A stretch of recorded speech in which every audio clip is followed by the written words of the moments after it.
Hey, welcome. Photoshare Discussion number 221 or 220 for January 21st, 2018. Hope everybody's doing well. What is this? NFL, the championship Sunday. So I think maybe Jacksonville's held on to beat the Patriots, although I haven't seen the last few minutes. And then in, was it 45 minutes or so? Minnesota plays Philadelphia in Philadelphia. So that'll be a fun one. So for those of us that are football fans, I know Dennis, probably you maybe haven't joined in yet, but I know you're a big NFL fan, so you're probably watching it over there. Maybe that's why you won't be on the show tonight if you're not here. But yeah, NFL conference championship weekend. Next 2 weeks from now is the Super Bowl, which is a huge photography event.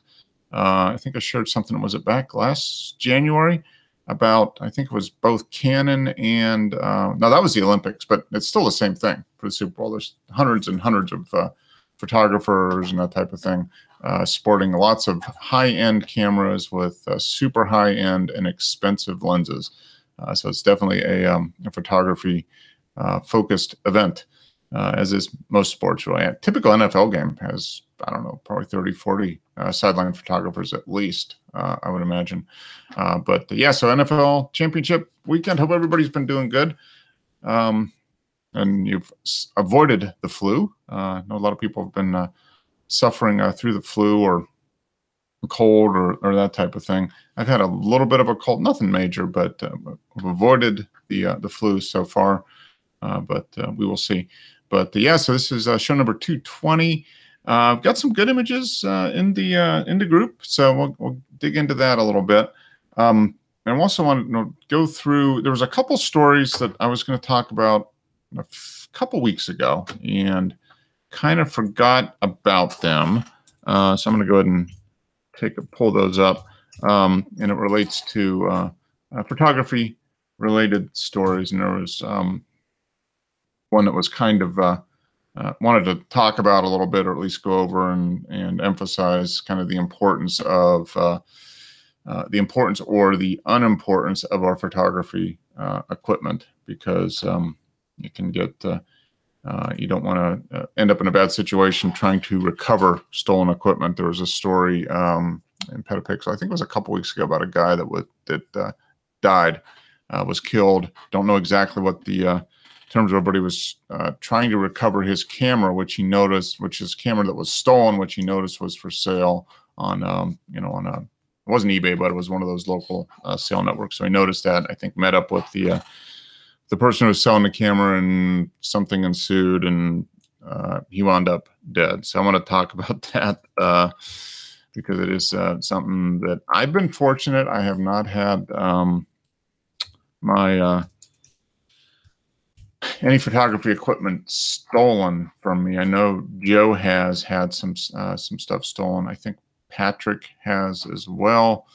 But it's one of those things that if we have had our equipment stolen, or if we do get our equipment stolen, you definitely want to get it back if possible, because it's a big investment. We make a big investment in our equipment and in our craft, our art as photographers, and a big part of that is the equipment we use. So whether it's digital or film or anything like that, we purchase the equipment, and it really sucks when we lose it, we break it, gets stolen, definitely. And as a result, I think our emotions can tend to get a little out of control sometimes. So I'll talk about that a little bit, and then some images in the group. Other than that, I haven't done any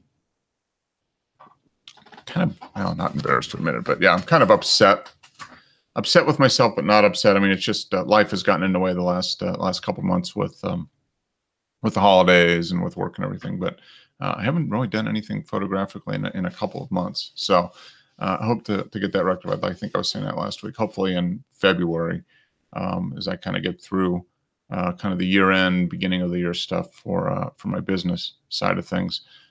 Making good progress in that, so hopefully I can get back behind the camera a little bit here as we get into February. I've been keeping in touch with some local photographers. Hopefully can get together and do a local photo walk or that type of thing. But really itching to kind of get back behind the lens. So hopefully all you are doing that. I know sometimes it can be really, really tough to balance work, family, career, all the other things we do, and then try to fit into it our passions and our hobbies. And most of us, I imagine, I know I do, and probably most of us do have more than one passion or hobby that we pursue on a regular basis. So trying to fit all that in and balance it all out can be a challenge sometimes. And unfortunately, or the reality is that when life gets in the way, those hobbies, things that we're passionate about doing, but don't necessarily earn a living from doing it, can tend to get pushed to the side. And it sucks, but that's the reality. I mean, when it comes down to it, I know for me, if the business isn't doing what I need it to do, or I need to do stuff on the work side of things, that kind of drives everything else to a certain extent. So you want to make sure you've got your priorities straight. And sometimes I guess it can be hard to get to prioritize our hobbies and our passions as much as we should sometimes, and that can be a challenge. So for me, it's been a challenge the last couple months, and really haven't done anything photographically. Still looking at getting a lens. My hope is as we get into spring to get one of those wide angle lens for the camera. Let me go to the channel and see if anybody is having issues or anything. Hopefully not. Logging in if you want. Hopefully the links work. I've been posting the link like always. I'm gonna go ahead and open this up. Make sure. Yeah. Okay.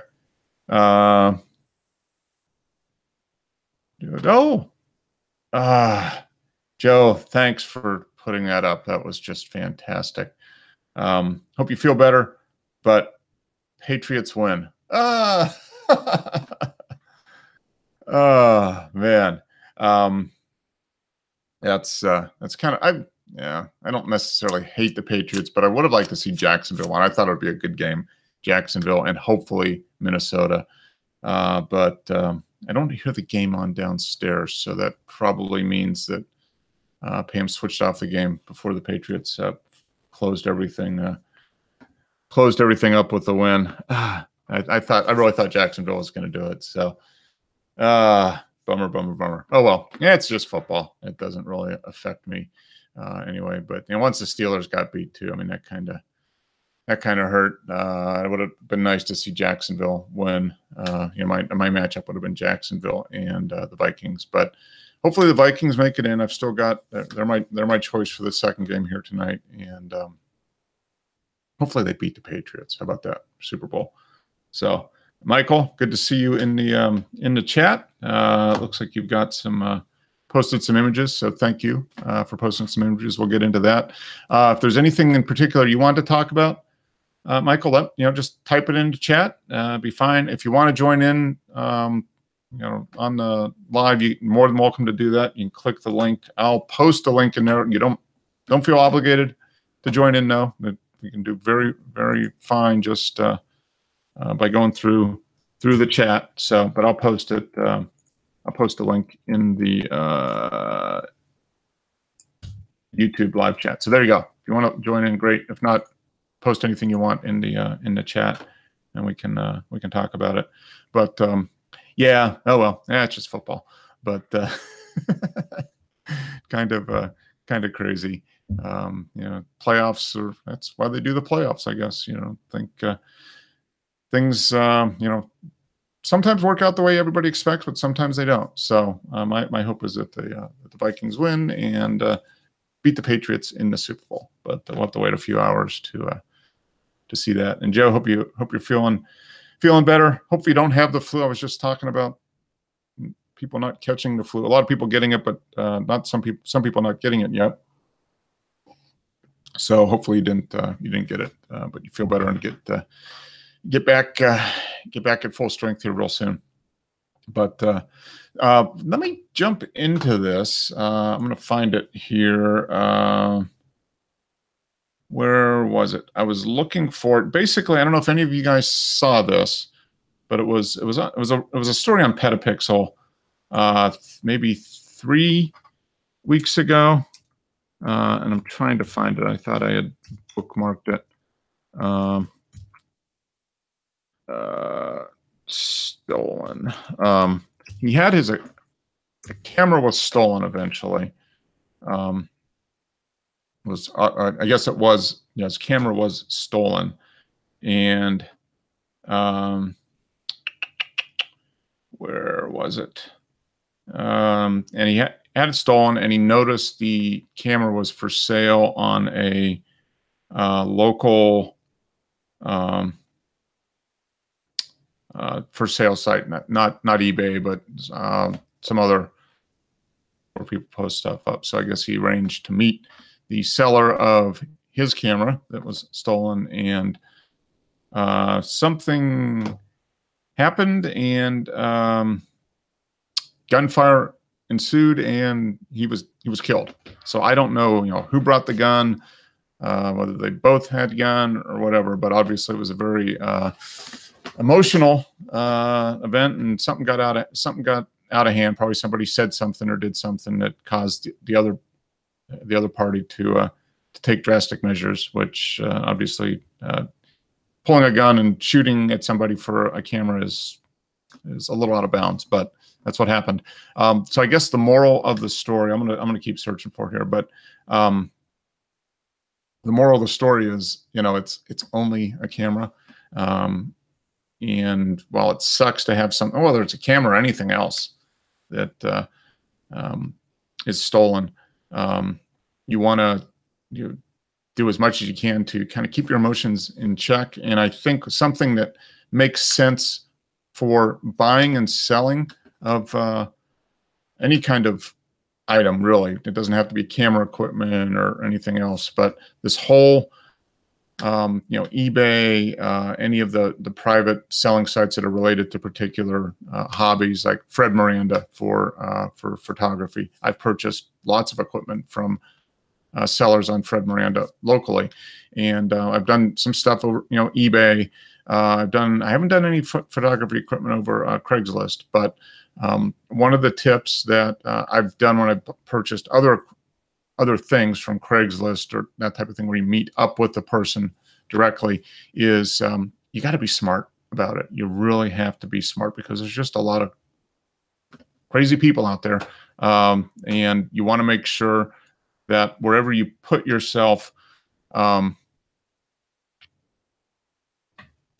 link isn't working.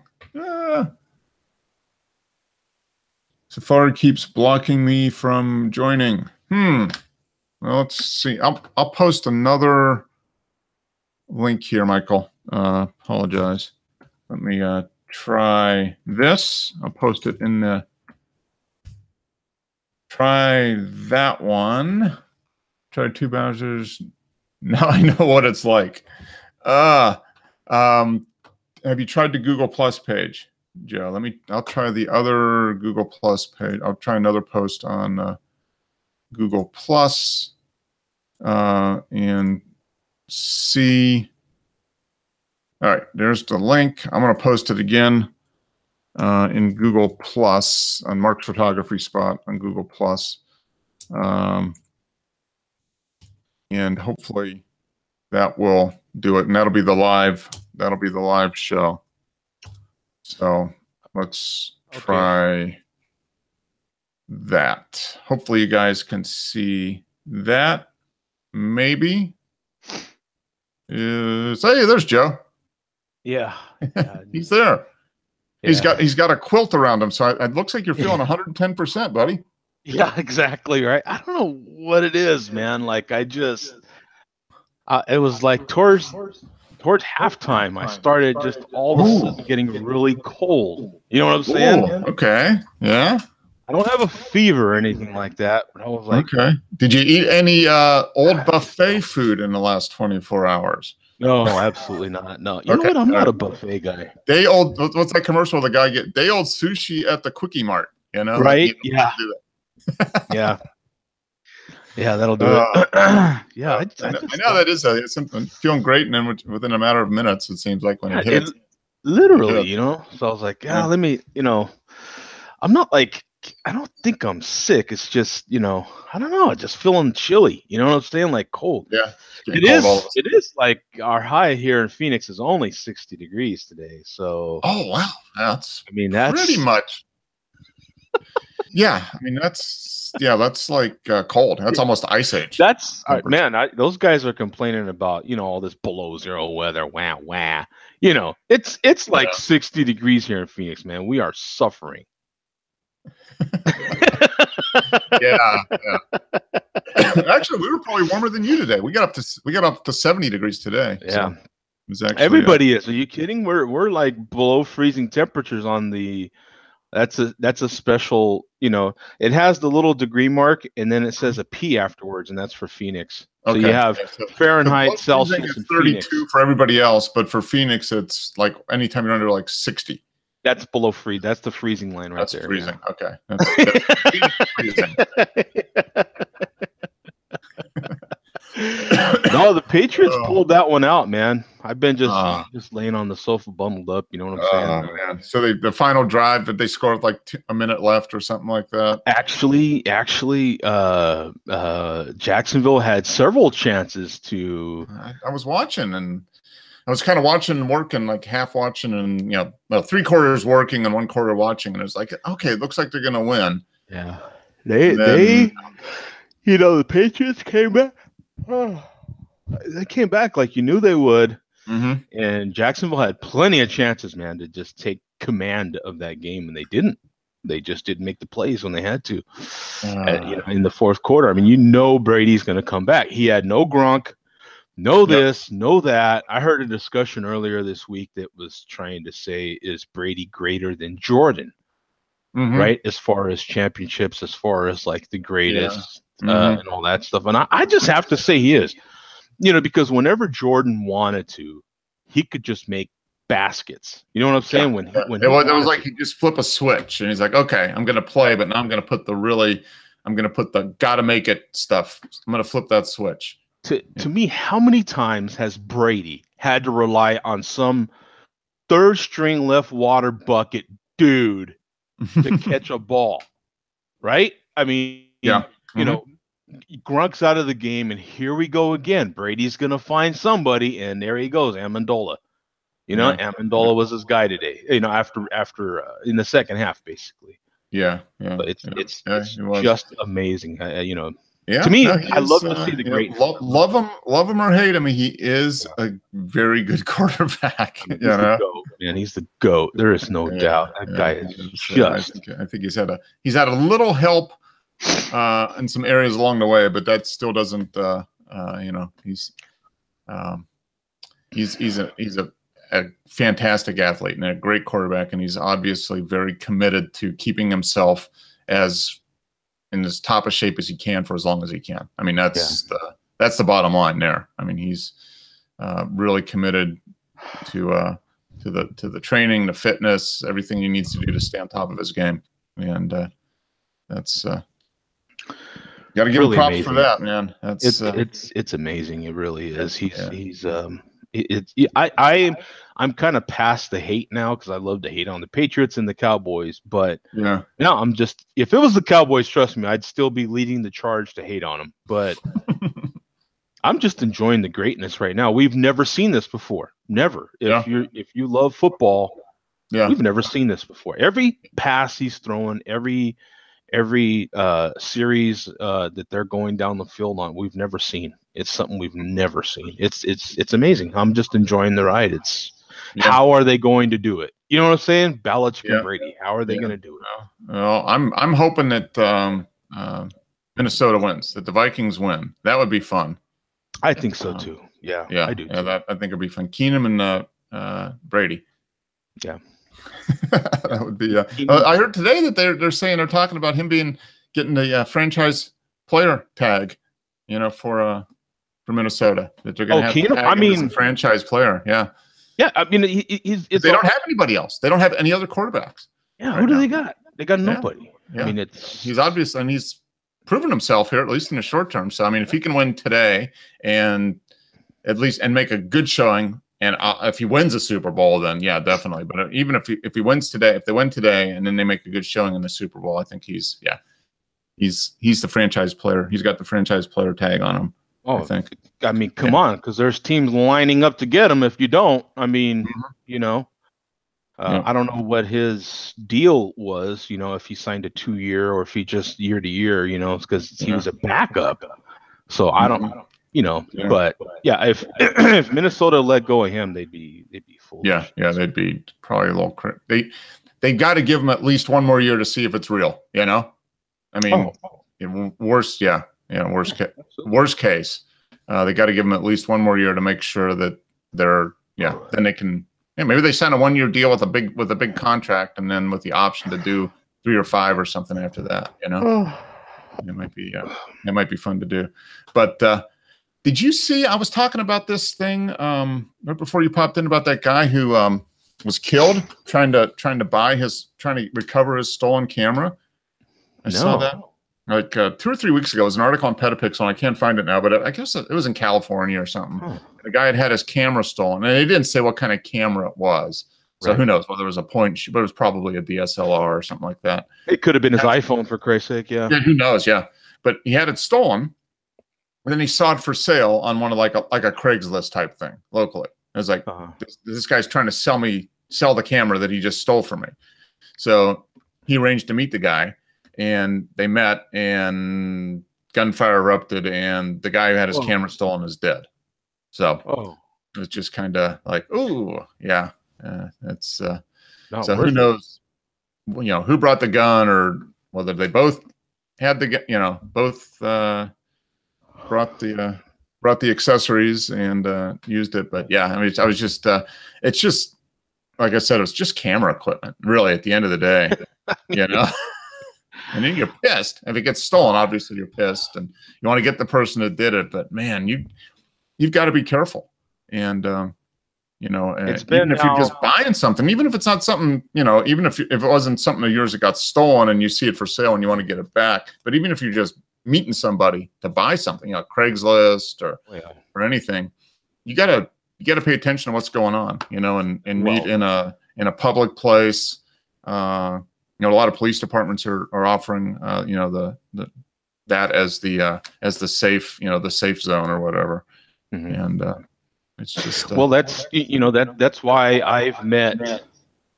I mean, because I'm not a Starbucks guy, but literally the reason I've been inside Starbucks, not to order coffee, it's to meet up for that sort of thing, to buy something off of Craigslist, or to meet a new model sometimes, or to meet a new whoever for one of my shoots. Done it at Starbucks, quite frankly. Yeah, you meet it at a public place where. Inside too, not outside. Inside where there's other people. They can hear everything. Yeah, absolutely. Yeah. Oh yeah. Well, especially I mean, 60 degrees there. Jeez. It's 60 degrees outside. Are you kidding me? Yeah. Man, I don't know how they do it. I mean, it's but on the other end, July in Phoenix. Oh, let's just hang out outside where it's 120 and just wait. And I mean, you even got to get your windbreaker out, man. Yeah. Yeah, but it is. People don't think. I mean, it's not. People are generally trusting. I think for the most part. Even if they're just good-hearted people and they've been looking for something, they found it online, and they weren't. To buy it from somebody off of Craigslist or that type of thing. Unfortunately, you've just got to be paying attention. You always got to have the antenna up. And one of the best ways to help keep things with a good outcome for everybody is meet in a public place and pay attention to what's going on around you too. It's and it's not worth losing your life over a camera though. That's I think that was the moral of that guy's story. I'm sure Well, he wasn't there to tell it, but I mean that's our takeaway from the our takeaway. You never know. Story, yeah. But it's well, I can tell you, man. It's been 2 years now since my gear was stolen, and I remember. Yeah, it was stolen. Now getting over it. Wow. Yeah.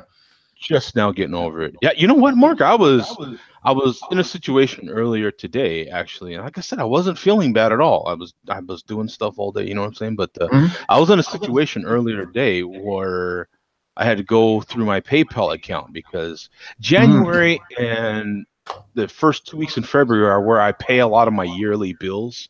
Yep. You know what I'm saying? A lot of my annual renewals come up and all that. I've literally paid Amazon Prime. Amazon Prime comes up for me in February.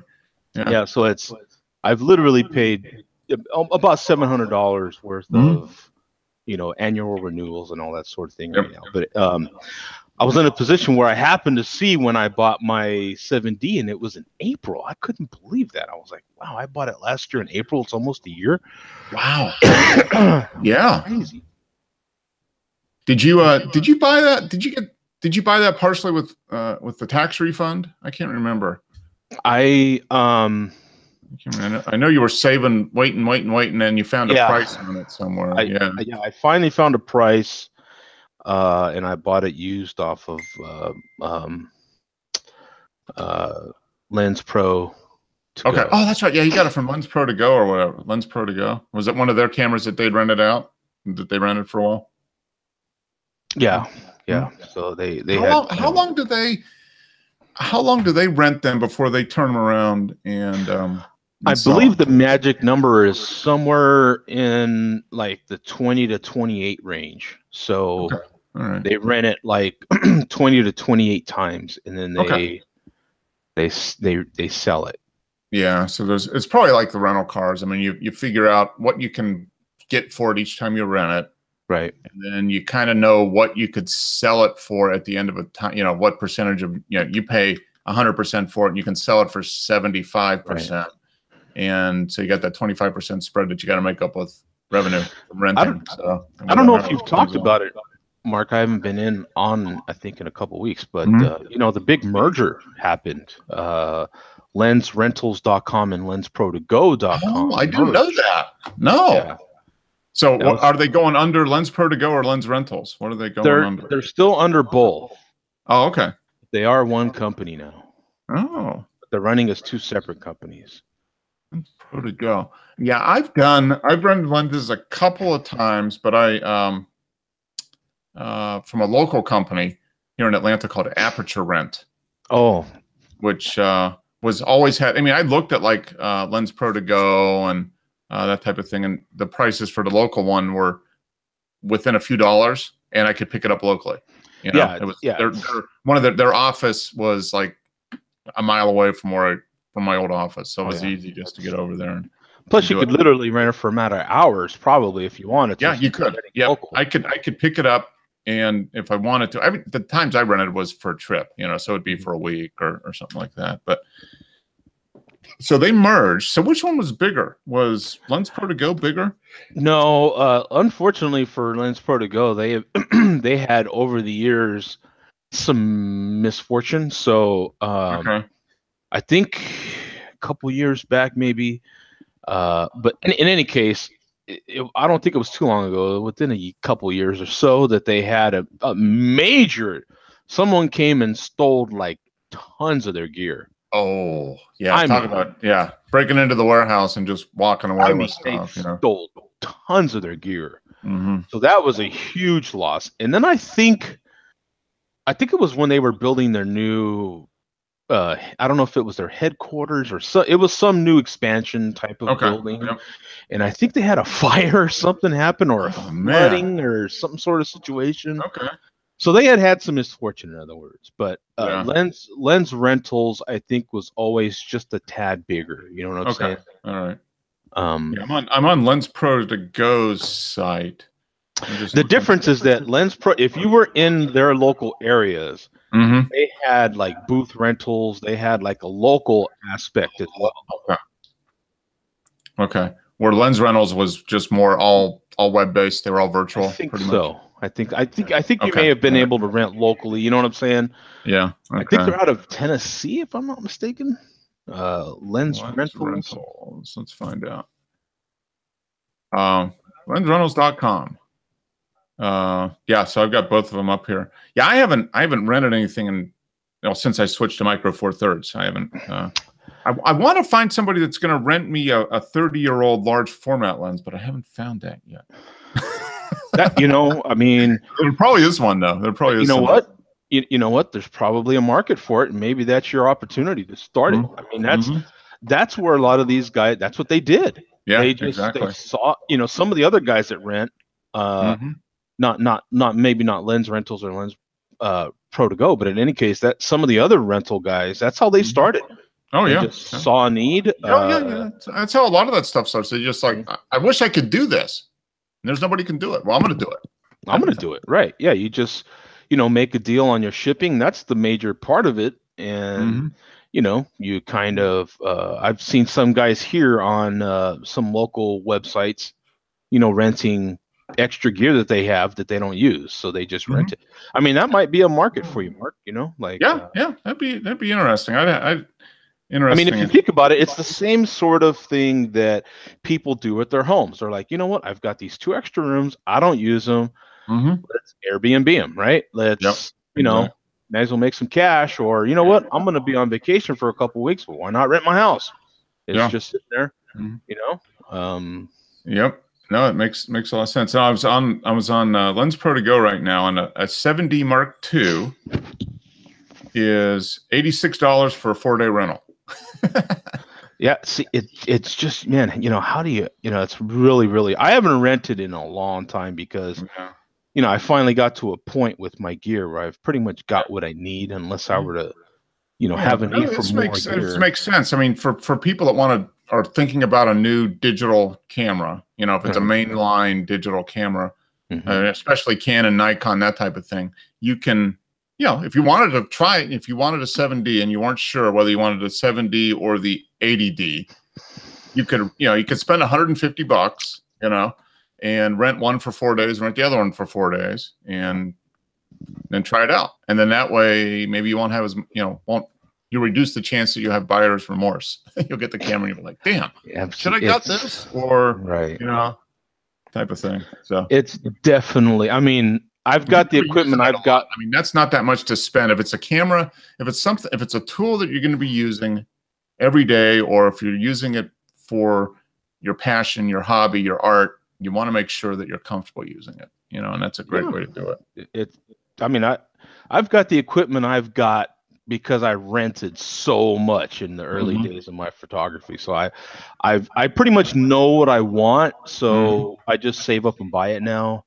But right now I've got the kit that sustains me. You know what I'm saying? I'm down to the external light situation. Okay, I need another couple strobes and all that sort of thing. And I already know what I need and don't need. Or how to get by with what I've got. Now I could definitely see if I was talking to Dennis last week, and I was thinking, for digital cameras, I'm probably good right now, but if I do make a change in the digital side of things, it would probably go to a full frame mirrorless, something like the Sony or whatever version of that might be in a couple of years. Definitely be a case where I would rent the camera for a week and try it out. And then I would, I narrow it down to a couple, and I'd pay a couple $100 for the privilege of trying each of them out for a little while and see which one I like better. And I've got to tell you, Mark, like I told you, I bought that camera last April, so it's almost a year, not quite a year. I am just now getting used to that focusing system. My God, it is that complex. I mean, it's complex in a good way, though. That's what I like. I like something that I can learn into, and I don't automatically know it right away. You know what I'm saying? So I can grow into it. So that means, it'll be a useful tool for me for a long time. I mean, it's got what you need right now, but there's extra stuff that is available and learn with and grow, like you said, grow into over time. So additional features that you might not know how to use now, but once you do, you'll benefit from it. Yeah, yeah. And that makes that's kind of like with anything. You don't want to buy. I think oftentimes when I kind of take a look at stuff you buy, you don't want to buy the lowest end and you don't want to buy the highest end. A lot of times you want to buy somewhere in the middle that is maybe a little bit more than you need, but not top line. Something that's a little more than what you need. So you're probably going to get a decent price on it, and it's going to have enough features to give you what you need now, plus some additional ones that'll be worthwhile to you down the road. And that's so yeah. I mean, so yeah, you've got a lot to still a lot to learn on your camera. So that's good. It is. Good. It's got but one layer deep in the menus. Now you got to get down to the third layer. Oh dear God, the menus are insane. I mean, but it's like you said, it's a good thing, But yeah, the menus are. I mean, that camera will do whatever in the hell you want it to do. I mean, there's not like a like the 40D. I know it's an old camera now, but I mean, it there was always like that. Boy, I wish it just had this one thing, this camera for sure. I mean, it's just, I can definitely, though, with that said, see the value in one of those like 50 point whatever megapixel Canons that they've got now. Those what are they, 5D Mark 500s or whatever they are? You know what I'm saying? They're yeah, the $5,000 body or whatever. Yes. For what I do, I can definitely see the Super Pro. I mean, those are the ones that the wildlife photographers are going to use, the bird photographers, the sports photographers. Your portrait guys, because they're not fast cameras, most of them. So they're they're landscape maybe. Yeah, landscape. Your portrait guys, your fashion guys, those sorts of cats are gonna, the same guys that would buy a Hasselblad, for Christ's sake, Yeah. Or rent a Hasselblad. Yeah. That's true. So let me take a look. I haven't looked at these rental sites in quite a while. We got 6 full frame Canon. So the 1DX Mark II. That's like the one. It's $275 for 4-day rental. Yeah. So you're paying basically $70 a day to rent that sucker. Yeah, and then well, it depends on the lens, but you start getting into those big, nice white lenses. They start charging you. I know on Lens Pro to Go they have built-in shipping on those prices, but started getting into those those $8,000 lenses, the shipping is separate. Yeah. Okay, so I do a telephoto. Let's do a super telephoto brand Canon. All right, so here we go. The most expensive one I can find is like the Canon 10,000, right? Yeah, there's a 200 to 400 f4 IS is $362 for a 4-day rental. No, this Canon 800. Yeah, the 800, right? Yeah, f5.6. I was gonna say it's an f5. Yeah, $395 for a 4-day rental. And then I think you got to pay shipping separate on that bad boy. Probably more info. If you need more info, you can't afford it. Yeah. You can't afford it. Right? Free shipping included. Wow. Oh, wow. Yeah. You know what? They've been sending some crazy emails lately. They've been sending like, well, they've always kind of done that, but they've been doing it more than they ever have in the past, where January especially, they would offer you, rent 1 week, get a week free sort of thing. So you could get, 2 weeks for one. And they've been doing that, but they've been doing that a lot lately. Not just every so often. They've been doing it a lot. I just got a feeling like there's less people renting. Maybe there's more people buying gear. Yeah. Well, I'm looking at this 800 millimeter f5.6. It is all right. Ready for this? It uses a 52 millimeter filter, so that's not bad. Yeah, because they're those drop-in filters, so they drop-in gel fill hole. Yeah, at the back of the camera. Yeah, near the back. Right. The lens. It's 19 inches long, and it weighs 9.9 pounds. So it's a 10-pound lens.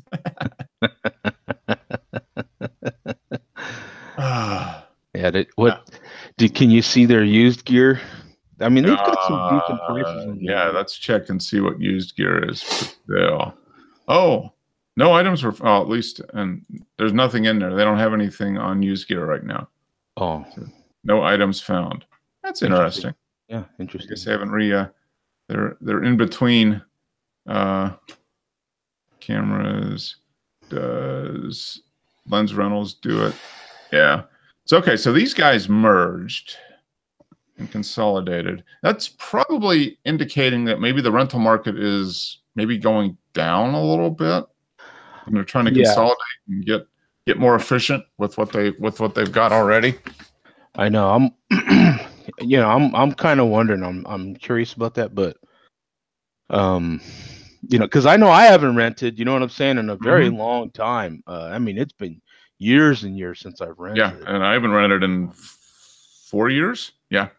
Since like 2013 was the last time I rented a lens, and but yeah, you just got to wonder, how much people are renting now. Yeah, I would imagine people, event photographers, that type of stuff, if they need extra bodies or that type of thing. That's going to be the majority of the market is these people doing that type of thing.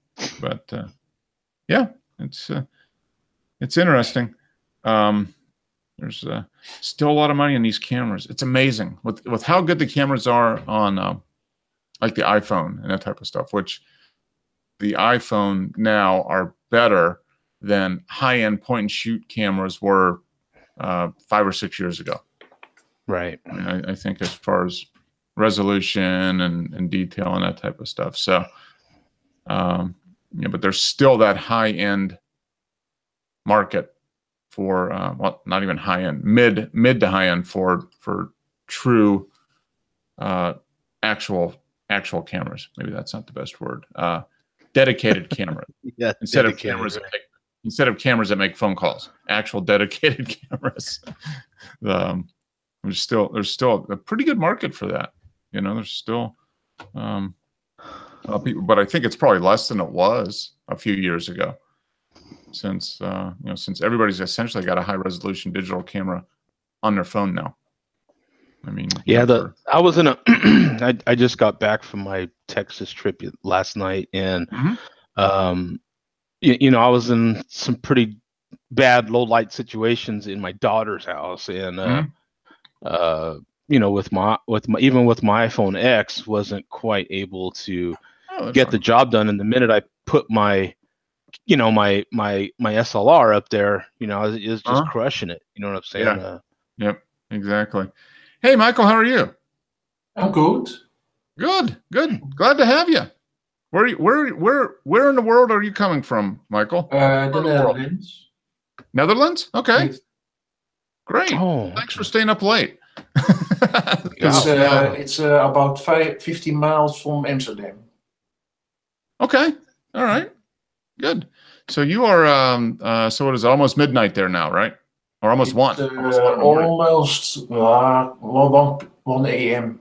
Okay. Yeah. Yep. Okay. Yeah. Good. Well, appreciate you showing up and popping in. I know you've posted a number of images to the group over the last couple of years, so it's good to finally meet you. So yeah, exactly. You're welcome. Yeah.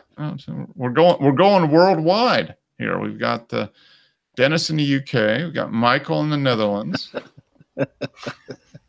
We're a worldwide sensation. International. Did you get the email, Mark? I got the email from YouTube earlier this week booting me out of the partnership program. I heard that. I haven't. Well, YouTube. They kind of kicked me out a while ago. But oh, that's true. I forgot. But I thought there was only 1,000.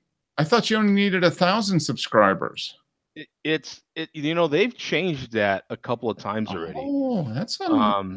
And so now you have to get 1,000 views a week.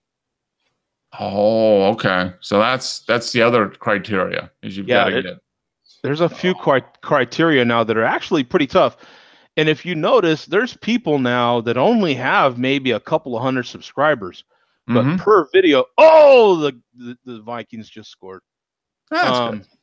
But per video, they get a bunch, all right? But per video, they're getting hundreds of thousands, right? Yeah. Oh, okay. And so every video they post is going viral or semi-viral or what they're trying. Their plan now is to get more content out to its viewers. This is YouTube, I mean. So what they're doing is pushing you as a quote partner. If you want to make some money now, you got to post daily. Yeah. You got to step up your game if you want us to cut you in, basically. Right. Yeah. Or you've got to be doing something on such a production level, or have something so interesting, or be interesting. You know what I'm saying? Something about you has got to be. And I ain't got the time to post daily, man. That's just not. Most people don't. Yeah.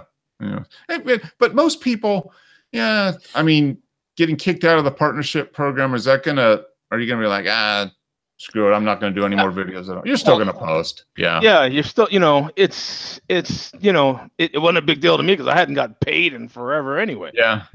So it's well, they're just refining their business model. They're figuring out, if they're gonna pay people for stuff, they want people that are contributing value to the community, I guess, however they define that. Right. Yeah. Which is a little bit of a, it's all subjective anyway. I mean, what's your definition of contributing? Yeah. Well, they've got one definition. Lots of other people have different definitions of that.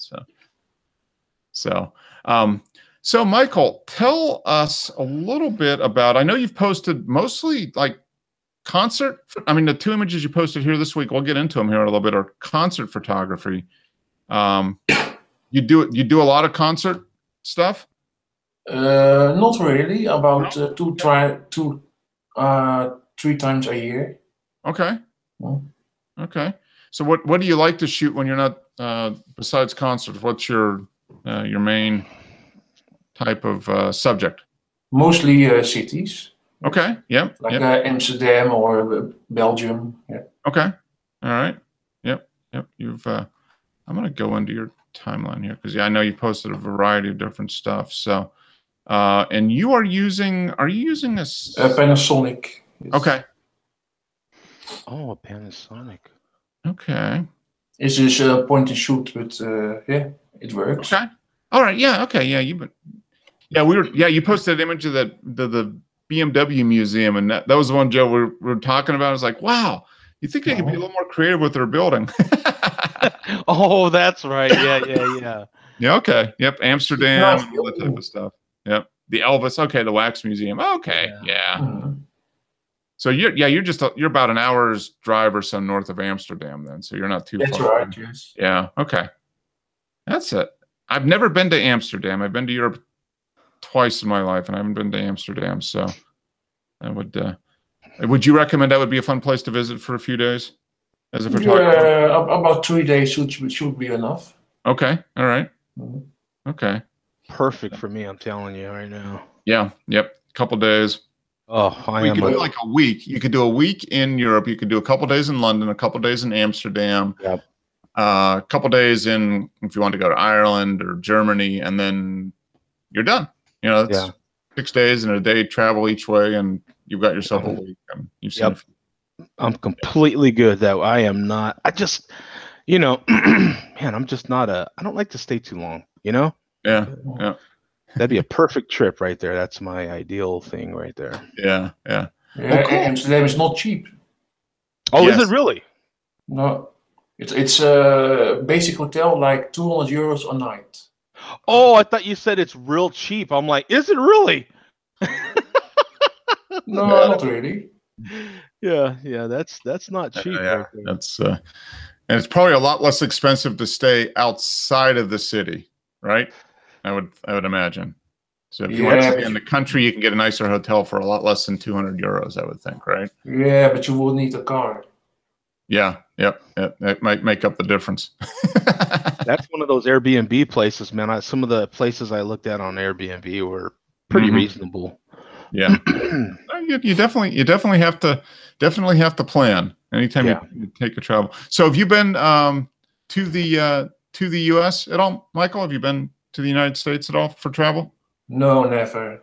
I want to, but okay. I have to save money first. Yeah. That's part of the reason Joe and I aren't in Europe right now. Exactly. Exactly. Yeah. Yeah, it'd be great to travel all the time, but there's that small thing about money to do it. Yeah. Got more wants than money. Yeah, that's that's the truth, and it's all a matter of where you want to deploy your money, and I kind of like having a roof over my head. So that's right now. That's it's a good place to deploy some money on the roof, keeping the roof over my head. Well, if you want to spend it in beer, Germany is great. Mm-hmm. Yeah. Yep. Yeah, that's definitely for Joe and I. That would be a great place to hang out. Germany and Belgium too. Belgium, yeah. So, are you into beer at all, Mike? Are you like? Have you been to some of the Abbey breweries in Belgium? No, not really. I've visited a few in Germany, yes. Okay. And the one in here in the Netherlands, Koningshoven. Okay. All right. Yes. And not much else, no. Okay. I know you posted an image of the Duvel brewery. Yeah, but it was on a Sunday and it was closed. So. Okay. All right. Yeah, there's lots of good beer in Europe, especially in Belgium and in your area. You've got and Germany too. I mean, it's just a great place to go for people who are into good beer, definitely. And that and the photography is the cityscapes and the buildings and everything. I could have a lot of fun in Europe with the large format camera and beer. I could combine those two very well, I think. Paris is nice too, only they don't a beer culture. Mm-hmm. More wine. Okay. Yep. Yeah. Well, it's wine's not too bad. I don't know. I've been into beer more so in the last 5 or 6 years, but I do like good wine. Good wine for the money. I mean, wine can get really, really pricey sometimes. That's the challenge with wine. A lot of times, you can pay a lot of money for wine. And it seems like you can get, at least right now, you can get good beer for still relatively reasonable prices. Yeah, relatively, yeah. Yeah. But that relatively is adjusting though. Yeah. Yep. Exactly. So, well, is it expensive in the US beer? It depends. I mean, we've got different levels of beer, just like you probably do. The craft beer, the higher end beer is can get kind of expensive. So a 6-pack of a good craft beer, so that'd be 6, 12-ounce bottles, so a little bit larger than your bottles, is normally, $8 to $11. Wow. So for a 6-pack. That's expensive. And for the craft beer, and then for the like the Budweisers and the lower kind of beer might be $4 to $6 for a 6-pack typically. But so not too bad. I mean, it's maybe more expensive than you, but not as expensive as Australia. Whoo! Oh my goodness. They pay a lot of money for their alcohol in Australia. That's for sure. So I feel like I've just got all this extra money in my pocket when I hear what people in Australia pay for beer. What they pay for anything, my God. Yeah. But so I mean, you guys in Europe do get better. Well, Neri, Joe, he gets beer for good beer that would cost us $3 or $4 a bottle here in the U.S. You get for $1 there. If it's in seal, yeah. Yeah. What's that? It depends. Yeah. Yeah. If it is in seal, then it's like €1. Otherwise, it's like 160, 180. Okay. Yeah, that's not too bad. That's still not right. Yeah, that's still not terrible. Right. That's still pretty reasonable. Yeah. It still is definitely comparable. So, well, cool. Well, let's jump into the images here because we've got some. I know you posted a couple, Michael, and Joe posted a couple, and I wanted to talk about Wes isn't here, but he did a cool thing Oh yeah, what do you do? Yesterday, I guess. There was a collector. There's a collector's fair in Gainesville every year, and he set up a table where he had all his cameras out, his camera collection. So he did a show where he had all his cameras out, at the collector's fair, so people could see all the cameras that he had, which I thought was kind of cool. All right, so this is the last one from. Let's go back to the group here. Helps to go to the group first. There's the last picture I posted too long ago. All right. I'm getting to be like Wes. I've got that film in my camera that I still have to develop. Oh, I actually traded some gear and bought some gear actually as well. You did? What did you trade? I traded one of my 40Ds. Oh, and okay. I traded my my old iPhone. So okay. And you got some money for that, and then I actually bought something that's indirectly a very necessary photo tool, which is more RAM for my computer. Oh, okay, yeah. So I bought a 32 gig a byte RAM kit for my iMac. So did you double the RAM then? More than doubles, because I only have 8 gigs right now. So. Oh wow. Yeah. Jeez. Yeah, that makes a big difference. Oh, it's going to make a huge difference. It better. So it'll be here tomorrow. Yeah. So. Oh, yeah. Stuff will load faster, and then once you get stuff initially loaded, it's gonna swap out so much faster. Like when you're going from image to image, and it better, because I've got some editing to do, and so I was just like, okay, yep, time to use that money for that RAM right now. Yeah. I was going to get an iPad Pro so I could edit images on there and not have to be on the computer as much, but I said, no, RAM's a little more important at this. Yeah. Well, that'll get you a much faster editing experience on the giant screen, on your big screen, which will help definitely. Yep. So this was the last image from last week, and this was yours, Michael. This was the at the Picasso at the Van Gogh Museum. Yeah. Yeah, it's a self-portrait. Okay. Right. Oh, that's a self-portrait of Van Gogh, huh? Yeah. It is. And is this, how large is this? Can you give us some idea on how large that actually is in real life? Is it like I don't know. Is it really big, or is it like a mural size, or is it? No, it's probably not that big. Maybe like a poster size, maybe, or like a poster size, something like that. Maybe a little bigger, yeah. Okay, all right. So decent size, though. Cool. Yeah, I've heard the Van Gogh Museum is really impressive. There's a lot of neat stuff there. Okay, Joe. So here we go. You got some of your before and after stuff. Yeah. This was Sienna, which was this last week's photo shoot a couple weeks ago? No, this was Monday. No, Monday. Okay, so just a few days ago. Cool. Monday night, yeah. Okay. So last night, hopefully I hope someone sees some of my studio setup and editing. Yeah. So I posted it. I like to post the before and afters just to give someone a peek behind the curtain, if you will. And all the edits are done in Lightroom. So you can kind of see my setup.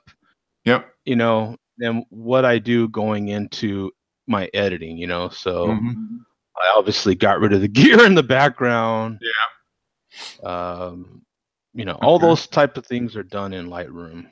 Yeah. Okay. I kind of left the wrinkles in my backdrop.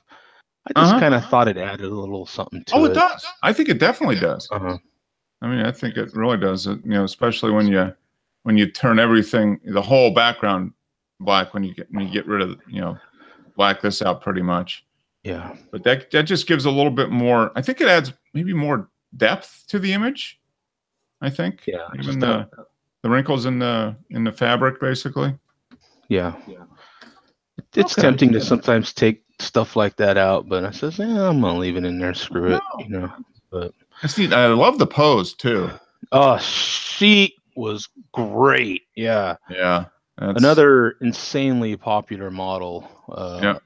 And I'm grateful for the opportunity to work with her.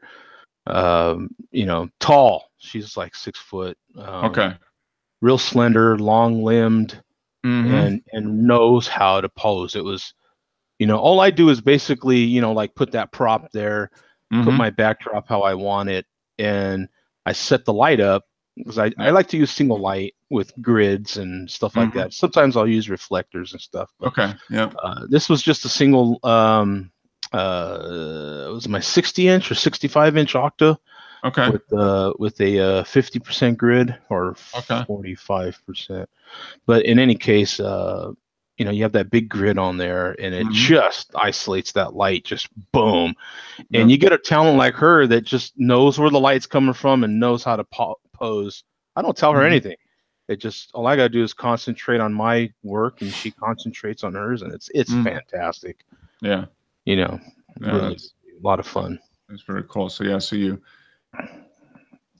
got rid of the background. You take the radial filter, the straight one, and you just put it out there and just take all the light out.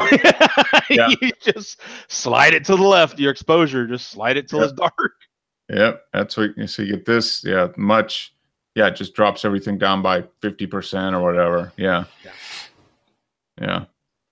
Oh, that's. And then did you do anything as far as changing the color, warm it, cool it, anything like that, or did I warm her? I brushed her. I took one brush and I brushed her, and then I totally customized that brush. So I added a little exposure, a little warmth, a little bit of this, took out some of that. I just kind of brushed her all. You know what I'm saying? I didn't. What do you call that? I even forget the names of these things. I just do it. You know what I'm saying? But I how you can check what you're brushing. Yep. I kind of make it red so I know where I'm. Mask. Yeah. The mask. Yeah, there you go. So I just kind of double checked my mask, and then I adjusted my brush afterwards. That's kind of my little thing lately. I just like to.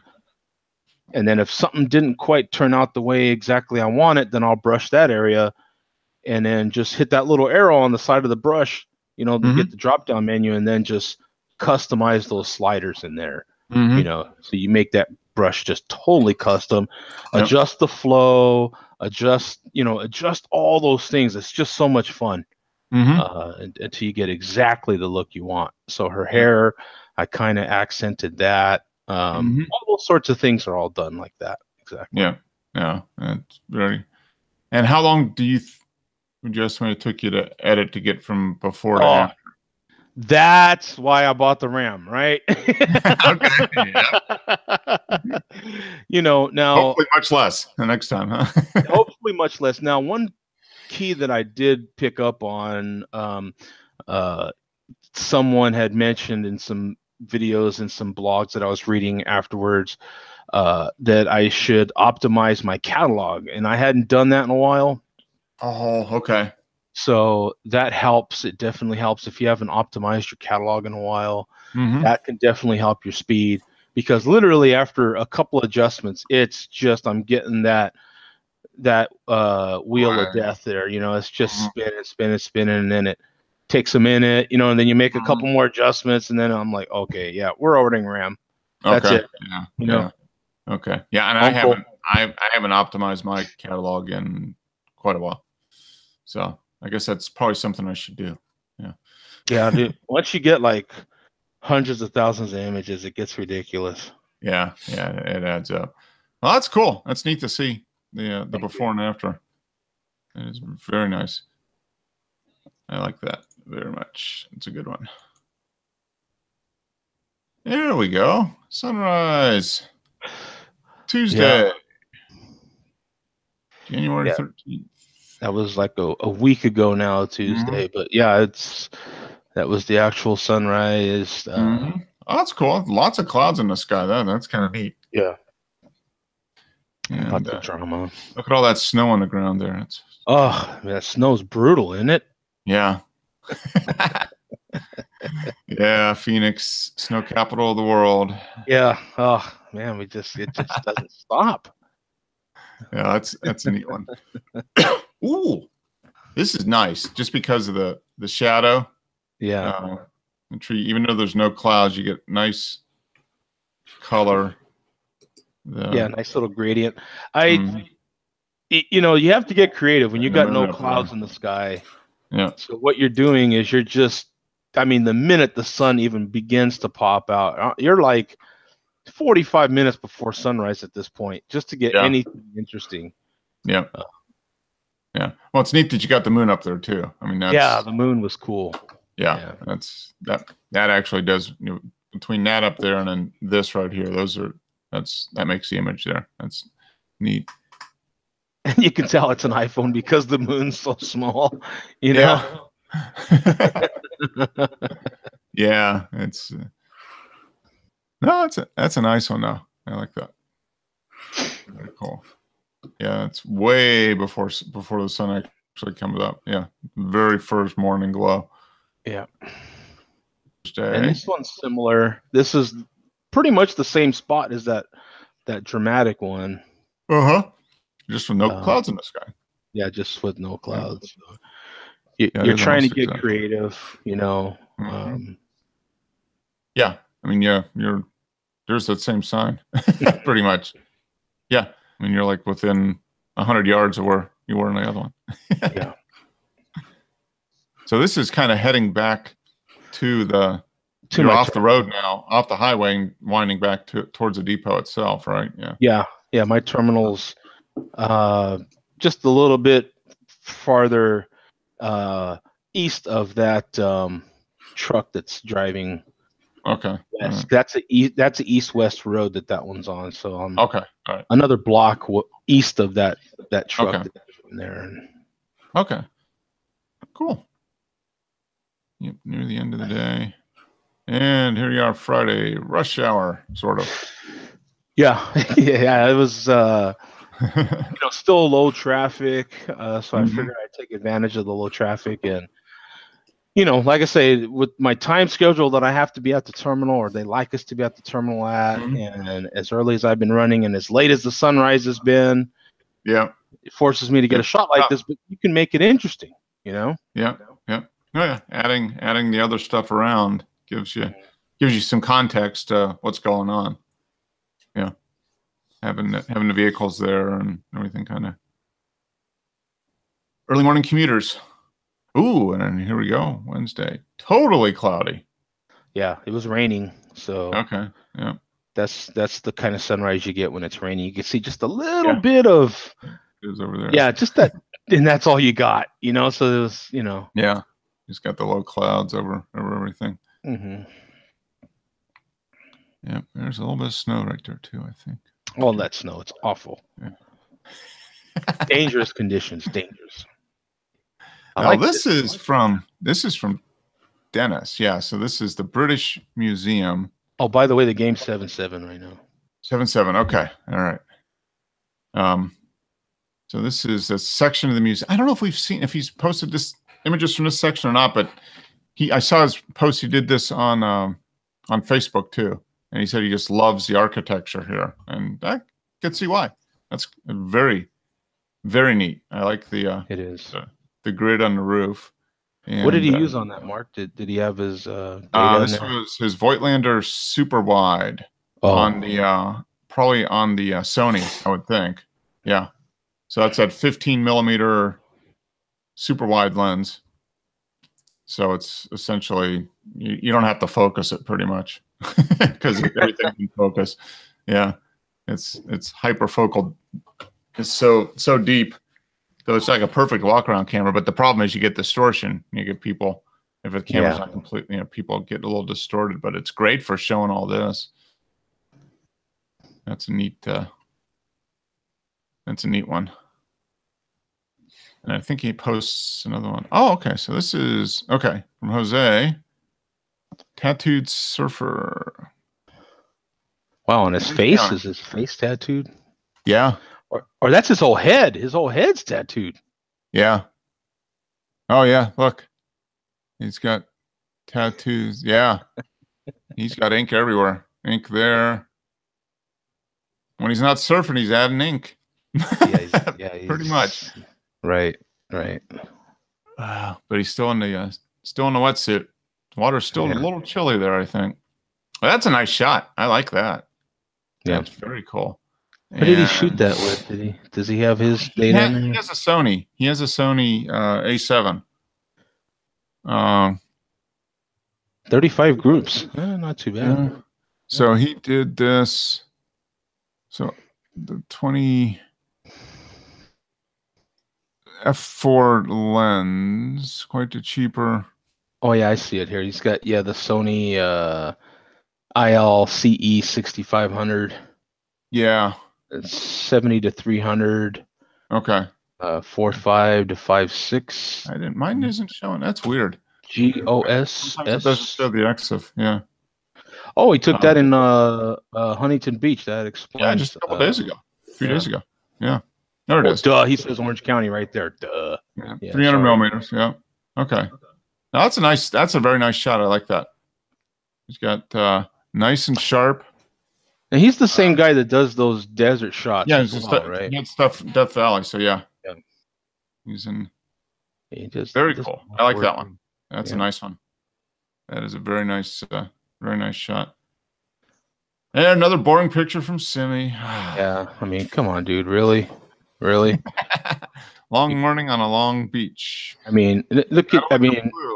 Sorry to hear you've had the flu, Simi. That's been. The foreground's not even in focus. Come on, man. What's up with that? Yeah. You know. Get a real Get your iPhone. Get a real camera. Get a real camera. Get zoomed in on those birds, man. What's up with you, man? What kind of bird photographer are you? That's so he was out. About. This is the 13th. Okay, so last Saturday. What a shot.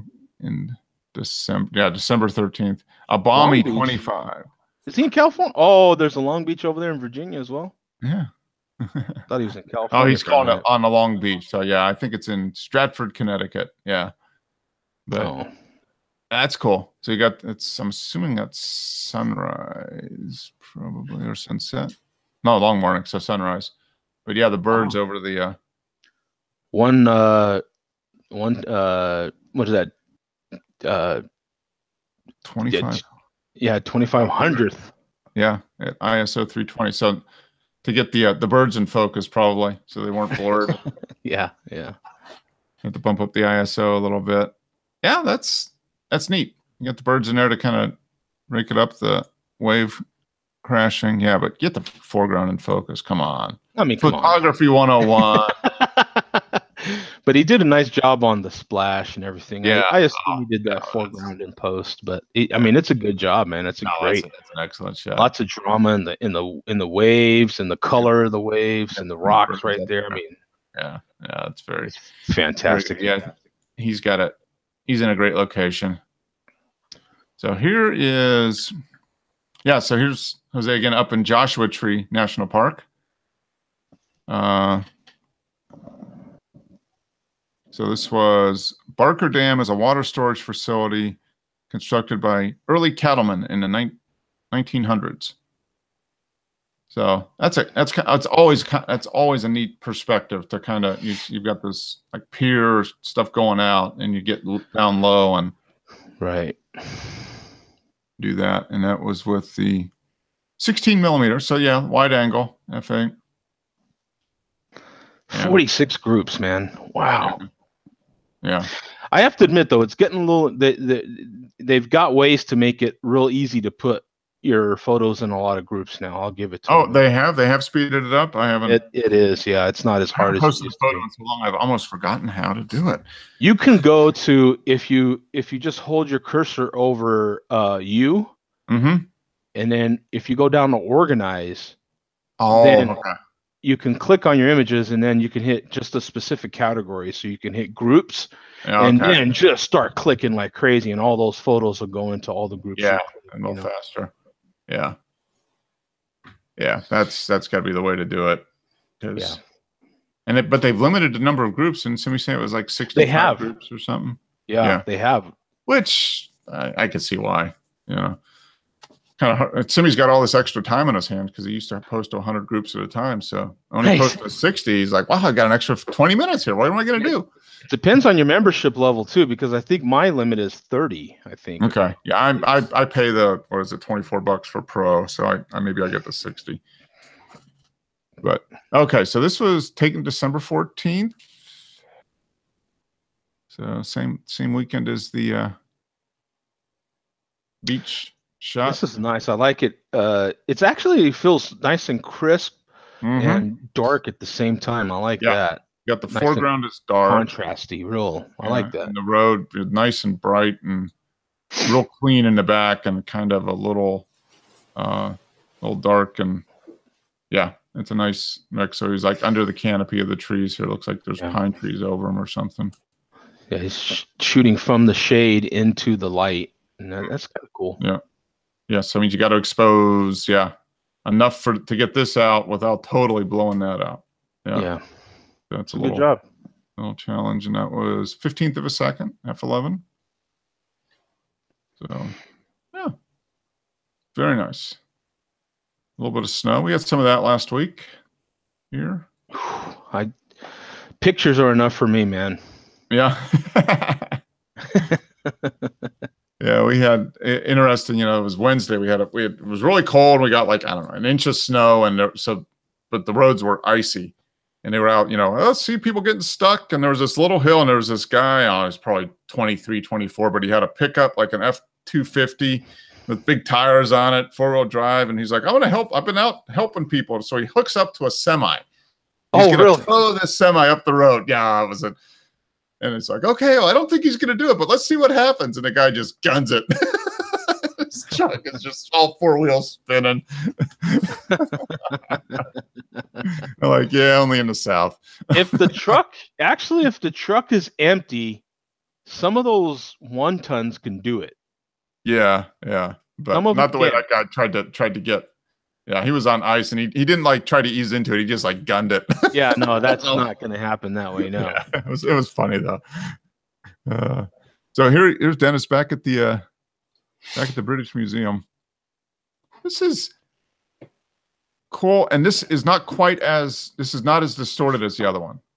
It's not quite right. Yeah, so maybe there weren't as many. I only got the people on this side. They're a little, but in that other image, you had people coming from both sides, right up near the lens. So that might have. It's actually distorted outwards instead of inwards, so it doesn't look as distorted. You know what I'm saying? Yeah. Yep. Yeah, I think you're right. But yeah, I think that reflection. A great court celebrating the new millennium. So this must be a new section that was added, or a new roof at least added for the turn of the century back in 2000. You can become a member. How much? That's a neat. I love the lattice work or grid work on the roof. That's kind of cool. Very nice. Okay, Michael. So we got some concert photography. Woohoo! Hot AS. So, what kind of Paramore? Okay, are they what kind of music? Heavy metal? No, more like rock. Okay. Yeah, it looks like a rock and roll band. Yeah, like a classic rock type of band, maybe. That's pop really rock, neat. maybe. I like the smoke in the air. That's a nice one. It looks like you're fairly close, within a few rows of the stage. Yeah. About 8. Okay. Just got her slide-on vans there, the checker pattern happening. Mm-hmm. A little bit of a well, in black and white, it looks like she might be a little bit of a 80s and 90s mix as far as her dress outfit goes. Yep, and the guitars too, kind of that similar type of thing. Yeah. Cool. Yeah, that's neat. I like the lights, the smoke. Yeah, it worked better in black and white. Okay. Yeah. Huge fan. Yeah. Black and white. Joe's your best friend, Michael. Love black and white. Yep, absolutely. Yeah. It's very well. It's very underrated. Black and white. It should be. There should be a lot more stuff in black and white than there is, I think, too. Yeah. And it turns the images that just don't look that are okay, but not interesting in color. A lot of them just become very interesting in black and white. Oh yeah, they pop. Absolutely pop. Yeah. And this looks like this is a perfect one. I mean, just the shading of stuff. Yeah. And at ISO 2000, I mean, that's pretty good usable image right here. Yeah. I mean, you had to go to 1/60th. Were you doing any trick holding of that camera to get, down to 1/60th? No, it was horrible, the lightning. It's all different kinds of color. Mm-hmm. Oh, yeah, right. Yep. So this is 26.4. So that's probably equivalent. Is this is the LX15? Is it like 8 times zoom, 8 or 10 times zoom? 3. 3 times? Okay. Yes. And so was this fully zoomed out for this? I mean, full zoom? No, almost. Okay. Oh, okay. Almost. So yeah. 3 times would be 105. Okay, so it's like a 4 to 4.5 to 5 to 1. Okay. I know sometimes when I'm at, whoops, I'm stuck here. My cord is stuck. Darn it. I know sometimes when I'm at 1/60th, or sometimes you even have to go down to 1/40th or 1/30th. But I'll put my elbow like into my side here and then hold that way. You know what I'm saying? And then I'm trying to suspend myself like this, and then you kind of breathe and get an extra point of support. Turn like 3 points of support instead of just 2. Yeah, because in these kind of conditions that you're in, you're already at 2000 because you're not getting enough light. Yeah. And 2.8. That can be. But I mean, it looks. It does. It's real usable. Absolutely. Yeah, it's a very nice image actually. And I like her. Oh, she's got the big glasses too. It looks like, right? Yeah. Oh yeah, you could barely see them. She's got a little bit of. There's a little catch light on them. Yes, you're even catching some detail. That's good. Yeah. It's very nice. The problem is professional cameras not allowed at these concerts. Yeah. Right. Of course. Yeah. Exactly. Yeah. That's. Hey, you make do with what you have, and you're getting some good shots here. So there's no. It's better to have a camera and be able to get a shot than not be able to get in. Right. Yeah. If you know how to shoot, you can kind of overcome a lot of stuff. Yeah, you can. It's the camera helps, but it's not about the camera, really, at the end of the day. Right. Yeah. See, now you went down to 8.8, didn't need as much light, so you're able to go down to 800 and shoot at 1/25 at 1.4. That helped a lot. Oh, the Eagles scored again, another touchdown. Okay. This is nice. You got the whole band, got the whole stage covered. Real usable because you can judge it by looking at the drummer's hair. The drummer's hair is moving, and pretty good usable quality right there, man. You can still see some detail in it. It's not just one big blur. Yeah, right. Yeah, so you can see some individual. Yeah, it's not just all washed out completely. And I think the edge of that backdrop is moving a little bit right over that other guitarist's head. Over here, yeah. The bottom edge there, I think that's moving. Probably a little. Yeah. So I mean, some good stuff there. Yeah, I mean, this is something that they could put on a promo piece. I mean, they could put it on a flyer or a poster for an upcoming concert or something like that. It would be, especially in black and white. Once again, I tell you what, Mark, there's a guy that shoots a lot of concerts that I'm sure you've heard of. You may not know him personally. I don't either. But the big unit, the pitcher for the Diamondbacks. Andy Johnson, yeah. He's a fantastic concert photographer. And he does a lot of images like this, man. You could imagine, Mike, a big 6'10" photographer out there. Kind of hard to miss that guy. Yeah, he was a pitcher, American baseball pitcher, and he's a big guy, huge, He's really tall. So yeah, he doesn't blend in. No, No. Anywhere he's at. But I'll give him that, man. He goes all over the world. He goes to Africa shooting lions. I mean, he gets down in there, man. Okay. So he's passionate about his photography. But a lot of concerts. I mean, he has a lot of relationships with these bands. So he gets a lot of exclusive stuff. Yeah, he gets some access that you wouldn't normally get. Exactly. Right. Because of who he is. So well, good for him, you know. But he gets images like this, and that's very good, man. Especially, you know, shooting with what you got. That's fantastic. Like I said, if the camera if you can get in the door with the camera, it's better than not getting the camera in the door. Yes, and don't forget these teens with the mobile phones. What's that? They get what? The teenagers with all their mobiles in the air. Yeah. Oh, yeah. Yes, that's true. Every phone is held up in the air the entire concert, pretty much, right? That's how it is at the sporting events I go to, Mike. You know, they're either throwing up towels or signs or something, and it looks great on TV. But when you're actually at the game, it's like, you got to be kidding me, man. You know, so you're trying to get a shot of the game. Yeah. You know, in between all these disturbances. You know, so that's another. I know. Yeah, it can be tough. That's for sure. Right. Well, good. Some great shots, Michael. Thank you for popping in. I hope you can join in more. I know it's late or early for you now, so I appreciate it. It's like 1:30 a.m. Yeah, 1:30. All right. Still got half an hour. The bars close at 2. You still got half an hour. You can probably get up and get a drink. Drink up, man. Be quick. Very good. Well, thank you very much, Joe. Thanks for showing up. Playing hurt tonight. Yeah, playing hurt, man. I am gonna go lay down. One for the team. You go lay down. You know, have get more water and lay down or something. And man, I'm feeling weak. Yeah. All right, man. I'm out of here, brother. We'll see you. See you, Joe. Thank you, Michael. Very good meeting you. Hope to see you again soon. Take care. Bye-bye. All right. We'll see you. Thanks.